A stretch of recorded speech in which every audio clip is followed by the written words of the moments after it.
In this video, we're going to talk about some up-tempo jazz piano lines. And when I mean up-tempo, we're talking about that bass player and that drummer that just loves to play these really fast tempo things like 200 beats per minute, 240 beats per minute. And in this video, we're going to focus on some jazz piano lines that fit into that style, because they're going to want to call these tunes, and it's a good idea as a piano player to know where they're coming from and what to play over top of what they're doing. So in this video, we're going to talk about the tune Street Culture. This is something that I wrote a while back. In fact, it was the title track of an album that was nominated for a Juno Award. So I'm very familiar with the arrangement. It's basically based on 12-bar blues, except it's stretched out over 24 bars because each bar goes by really, really quickly. It's almost like half time. And in the beginning, as you can see on the sheet music, there's this ostinato pattern that continues throughout, that the bass player and the piano player play. It's like this.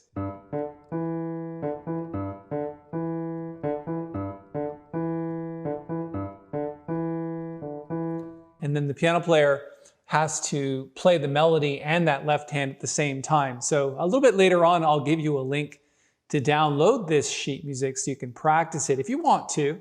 I think it's a nice tune, but it's really up to you. I think it's something that you definitely could play with your trio or your band, as it were. Now, I did this as a quartet on the album, but in this case, we're just gonna go over it trio. So when it comes in, the right hand is like this.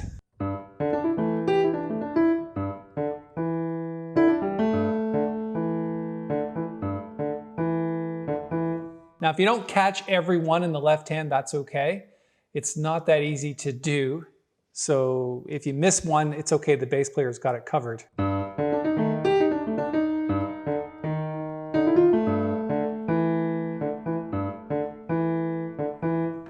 And then it does this really neat little turnaround here when it gets to this section. So, and you really have to catch that B7 with the left hand. I just play fifths in the left hand.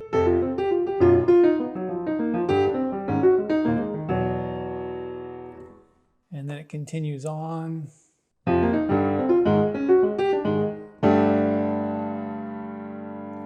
So I'm actually going to play this for you in a little bit with bass and drums to give you a sense of how it sounds all together. But I think what's interesting about the melody in the head section is really based on force. You can see these lines that go like this. It's a very modern sound. So carrying that into the solo section, which is really the purpose of this video, is like, how do you play jazz lines on top of this really fast tempo? So I'm going to give you a few ideas. So the first thing is that you have 8 bars of G minor, then 4 bars of C minor, 4 bars of G minor, and then E flat 7, E7 to E flat 7 to D7 flat, sharp 9. So what do we do there? And then we're back to G minor. Now, G minor is just a suggestion. I wouldn't suggest that you just play G minor scales over that. It's just really based on G, and because it's modern jazz, you can stretch to G sus, G7. There's a bunch of things that you can do with it. Okay, so let's take a look at some of the things we can do. It is moving really, really quickly. So if it's 1, 2, 1, 2, 3, 4.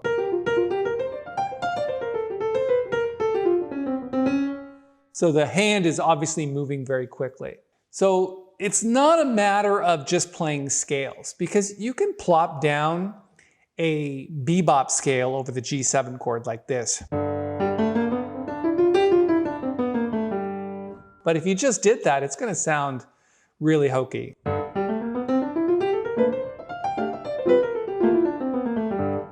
Obviously, there's things that you want to do with that.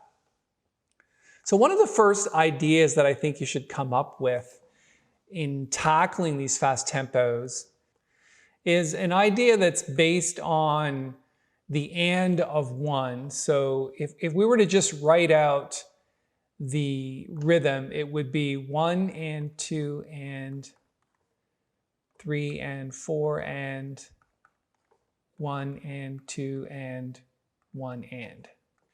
So if we just played a scale over that, it would be like this.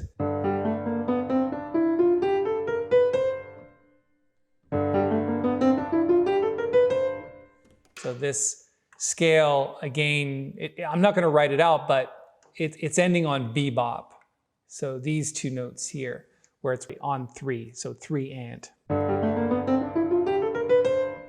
So if you continued that pattern throughout, you could think about it like this. So again, you're talking about lines that are essentially phrases.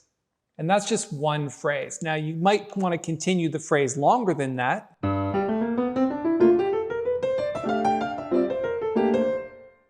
Okay? And ending on bebop. Now it doesn't always have to end with bebop, which is like 3 and or 1 and or 2 and or wherever that bebop lands, but you can land on the beat or off the beat. It really doesn't matter. What matters is that you continue that phrase in its entirety. So then if you start thinking about, well, how do I tackle a short phrase like this with actual notes? Let's think about the G minor bebop scale. And then let's think about grouping things together in force. So it's 1 and 2 and 1. So all I'm doing here is I'm picking up on either a pentatonic scale or something from the G minor scale. So a little bit of a modern sound. So let's write that out. So 1, A, G, F, and then D. And then on the and, going up to the G.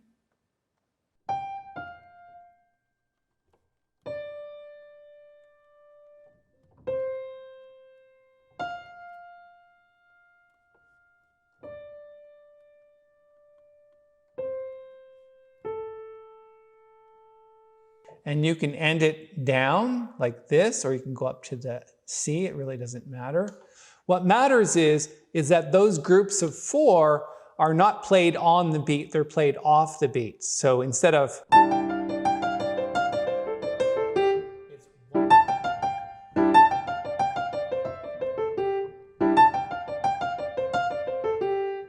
get the idea? So you're basically not playing on the beat. So 1, 2, 3, 4. You're playing off the beat. Okay, so again, the notes themselves are almost secondary to the rhythm when you're talking about these up-tempo tunes. And of course, you can play that on any of the scales, either G minor 7, C7, or wherever you are in the tune. But again, it's just this whole matter of keeping the rhythm going. And then eventually you can sidestep a little bit.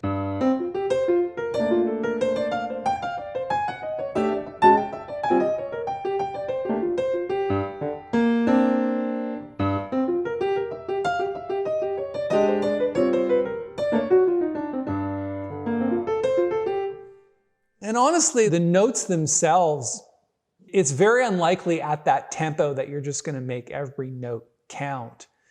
What I mean is, you can't think of every note in a scale or in a chord as you're playing it. Just your hand just sort of falls there based on the key of the moment.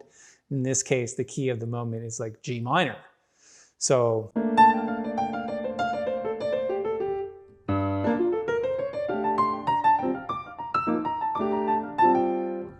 and in the left hand, what I'm doing is very often just doing a McCoy-Tyner type of thing where I'm plopping down 1 and 5 and then playing fourths to follow that up in the left hand. So F, B flat, E flat, chords like that, and then just going up a step from there, like that. So, and just following the scale with the fourths. So catching the B flat and the E flat.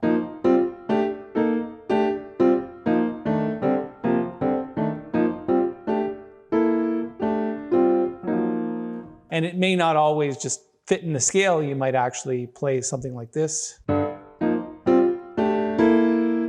even got an E natural, so it's more like a C7 chord. And you might sidestep, keeping the right hand going.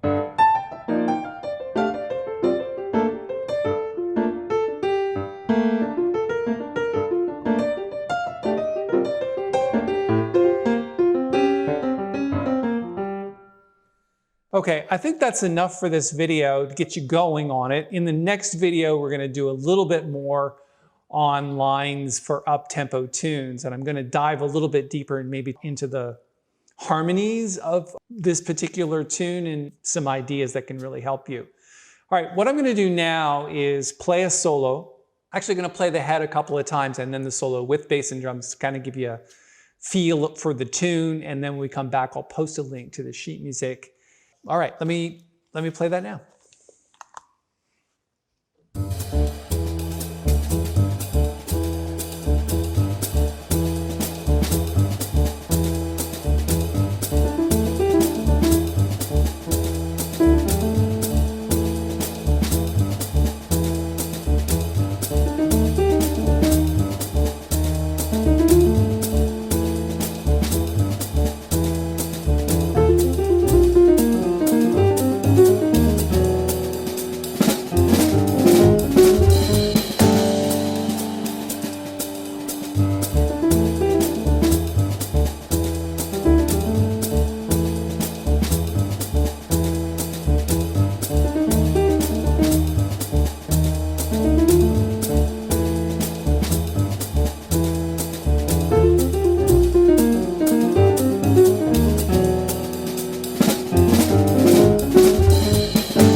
All right, so there's the tune Street Culture that I wrote, and I hope you like it. If you want to download it, I'm going to put a link up here in the corner to the sheet music, and of course the chords that you can play along.